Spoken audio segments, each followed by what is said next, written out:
ಒಂದು ಕಾಲದಲ್ಲಿ ಭಾರತದಿಂದ ಅರಬ್ ರಾಷ್ಟ್ರಗಳಿಗೆ ಹೋದಂತಹ ಹಿಂದೂಗಳು ಅಲ್ಲಿ ಒಟ್ಟು ಸೇರಿ ಭಜನೆ ಮಾಡುವುದು ಅಂತ ಹೇಳಿದರೆ ಒಂದು ದೊಡ್ಡ ಸವಾಲಿನ ಸಂಗತಿಯಾಗಿತ್ತು. ಎಲ್ಲಿಯಾದರೂ ಸಿಕ್ಕಿಬಿದ್ದರೆ ದೇವರೇ ಗತಿ ಎನ್ನುವಂಥ ಪರಿಸ್ಥಿತಿ ಇತ್ತು.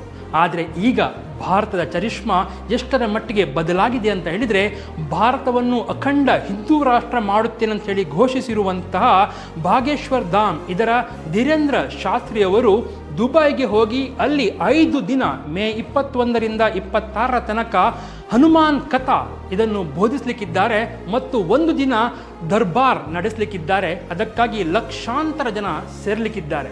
ಸೊ ಎಲ್ಲಿಂದ ಎಲ್ಲಿಗೆ ಬಂತಲ್ಲ, ಭಾರತ ವಿಶ್ವಗುರು ಆಗ್ತದೆ ಎನ್ನುವಂಥ ಒಂದು ಚಿಂತನೆಯ ಮೊದಲು ಇಂಥ ಒಂದು ಸಂಗತಿಗಳು ನಿಜಕ್ಕೂ ಭಾರತೀಯರನ್ನು ಹೆಮ್ಮೆ ಪಡುವಂತೆ ಮಾಡುವುದರಲ್ಲಿ ಯಾವುದೇ ಸಂಶಯ ಇಲ್ಲ.